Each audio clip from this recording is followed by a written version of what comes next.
Hadapi dengan senyuman semua yang terjadi, biar terjadi. Hadapi dengan tenang jiwa semua, dan baik-baik saja.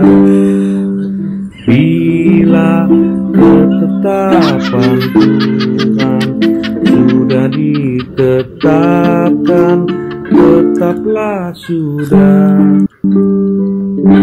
Di sini ada tulisannya, Kang Tilep kuota haji dicekal KPK. Oh, kata Gus Yakut, hadapi semua dengan senyuman. Kelihatannya Gus Yakut benar-benar galau banget ya di video itu, sampai nyanyi hadapi semua dengan senyuman. Ya, kalau memang bersalah ya sudah, hadapi semuanya, tanggung jawab atas segala perbuatannya. Sebenarnya meskipun penjara juga ditakuti oleh para koruptor, tetapi kalau kita lihat, penjara itu tidak benar-benar membuat koruptor itu jadi miskin. Makanya banyak kan koruptor yang ketangkep itu kelihatan ya senyum-senyum aja di kameranya wartawan, kelihatan ya biasa-biasa aja gitu. Oleh karena itulah Undang-Undang Perampasan Aset harus segera disahkan agar memberikan efek benar-benar jerah kepada para koruptor. Lihat di Indonesia tuh tiap hari loh ada berita orang yang korupsi dari pejabat-pejabat kita. Ya karena memang penjara itu tidak memberi efek yang benar-benar jerah kepada mereka. Bahkan pernah juga ketahuan salah seorang koruptor ternyata penjaranya seperti apartemen mewah di dalamnya. Ya jelas nggak ada efek jerahnya kalau seperti itu. Ada juga ketahuan seorang koruptor yang bisa keluyuran kemana-mana. Dan faktanya lagi, coba teman-teman lihat, setiap koruptor itu pasti dia berusaha memaksimalkan berapa banyak uang yang dia bisa korupsi. Karena kalau dia korupsinya sedikit, justru itu berbahaya untuk dia nantinya ketika tertangkap. Tidak ada biaya, tidak ada uang yang bisa dia gunakan untuk membackup dia ketika dikejar-kejar oleh KPK. Ya memang ada uang yang disita KPK, tapi siapa yang bisa menjamin bahwa uang yang disita KPK itu udah 100%?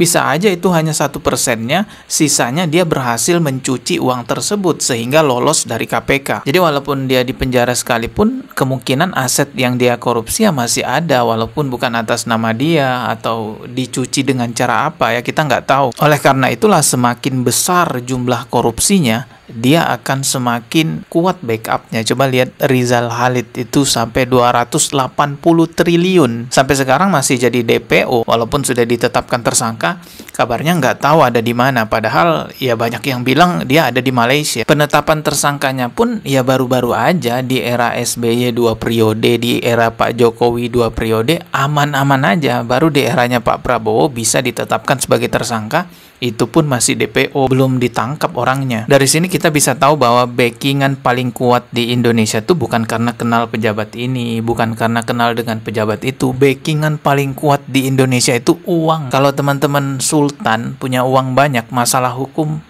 bisa beres begitu aja. Itulah sebab kenapa koruptor selalu memaksimalkan jumlah uang yang bisa dia dapat, karena semakin banyak yang bisa dia dapat, itu akan semakin aman untuk dia. Nah, koruptor yang dengan jumlah kecil-kecilan ini kalau ketangkap udah langsung habis, karena dia udah nggak punya backingan lagi. Begitulah fakta tentang korupsi di Indonesia. Benar-benar miris banget teman-teman ya. Makanya kan sampai sekarang Undang-Undang Perampasan Aset nggak disahkan karena takut mereka asetnya diambil semua. Oke, ini kita lanjut lagi reaksi videonya Gus Yakut ini. Ini adalah video momen ketika Gus Yakut tidak mau makan sebelum jamaah haji asal Indonesia semuanya makan.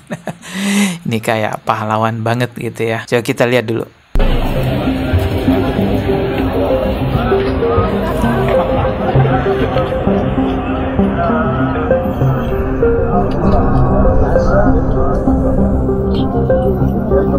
Sama saya juga makan enggak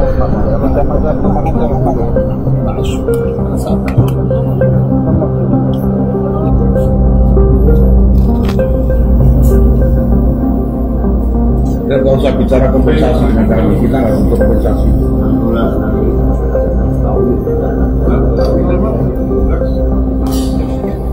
Yang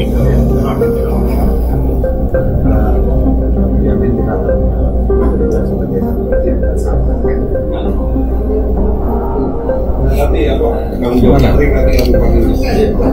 Enggak, bukan nanti, sekarang cek. Karena jadinya jam 8 udah sampai mana? Enggak ada nanti. Ini tadi cek sekarang. Ya, ini berita dari detik.com ya. Ketika Gus Yakut marah-marah kepada petugas haji Arab Saudi. Karena petugas haji Arab Saudi pada saat itu katanya sih telat memberikan makanan kepada jamaah haji asal Indonesia. Sehingga banyak jamaah haji Indonesia yang nggak makan. Nah, disitulah Gus Yakut mengatakan, saya tidak mau makan kalau jamaah haji asal Indonesia belum makan, teman-teman. Tapi di sini lucu-lucu komentarnya kalau kita baca. Ada yang bilang nggak akan makan karena uang makan sudah di kantong. Itu komentar dari Rifani ya. Lalu ada juga yang komentar, kan uangnya sudah saya makan. Begitulah kira-kira. Aduh, Pak Yakut, Pak Yakut. Nah, kalau teman-teman perhatikan juga di sini, nah, ketika Pak Yakut marah-marah, ternyata di sini ketahuan Pak Yakut tuh nggak bisa berbahasa Arab. Coba kita lihat videonya ya. Oh, ini 200.000 jamaah yang keluarganya menyerahkan kepada kami. Ya, nyawa mereka itu serahkan pada kami, Pak.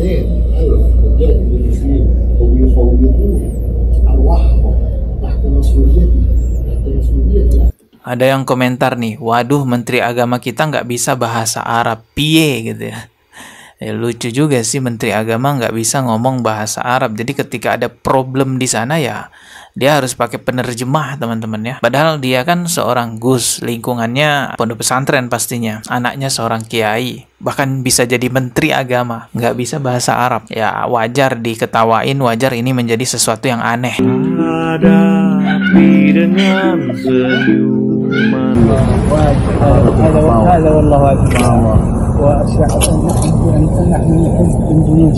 Ini kewajiban kita cinta dengan Indonesia. Masyarakatnya semuanya kita punya pemimpinnya kita juga. Kami tunggu. Orang Indonesia itu seperti air hujan.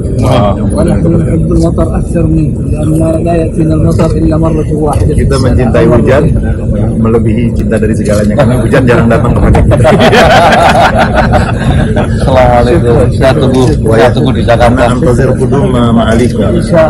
Ya bayangin aja, ini Menteri Agama loh, bukan orang biasa gitu ya. Kalau orang biasa seperti saya, cuman YouTuber biasa nggak bisa bahasa Arab, bukan sesuatu yang jadi masalah. Tapi ketika Menteri Agama yang ngurusi haji nggak bisa bahasa Arab, ya rusak lah jamaah haji, amburadul semuanya. Nah, ini termasuk juga kesalahan awal pemilihan Menteri Agama pada eranya Pak Jokowi di periode yang kedua itu kan. Kenapa Pak Yakut yang dipilih jadi Menteri Agama? Kalau memang harus ngambil dari PBNU kan masih banyak tuh orang-orang PBNU yang mungkin lebih kompeten, hanya sekedar bahasa Arab aja udah di luar kepala. Memang sudah bukan rahasia lagi ya bahwa posisi kementerian di negara kita itu tidak murni semuanya dipilih karena keahliannya, tapi memang ada orang-orang yang dipilih mengisi jabatan kementerian di negara kita karena ya bagi-bagi jabatan, karena balas budi lah, sudah nolongin kampanye dulu, sudah nolongin kekuatan politik ini dulu, akhirnya dikasihlah jabatan kementerian. Praktek bagi-bagi jabatan di negara kita inilah salah satu hal juga yang merusak negara kita. Kalau misalnya yang dapat bagian jabatan itu orang yang kompeten sesuai dengan keahlian pada kementerian yang dia tempati, ya masih mending. Tapi masalahnya kalau jabatan itu dibagikan kepada orang yang nggak ngerti tentang posisinya, bahkan Kementerian Agama diisi orang yang nggak bisa bahasa Arab, kan ini rusak jadinya. Rasulullah Shallallahu Alaihi Wasallam itu bersabda, jika urusan diserahkan bukan kepada ahlinya, maka tunggulah kehancuran itu. Hadis riwayat Bukhari. Semoga ke depan lebih baik lagi lah negara kita. Pusing juga kita rakyat nih ngelihat negara kita amburadul, rusak begitu ya. Ketemu lagi di video berikutnya. Subscribe dan juga loncengnya ditekan sebagai notifikasi. Wassalamualaikum warahmatullahi wabarakatuh.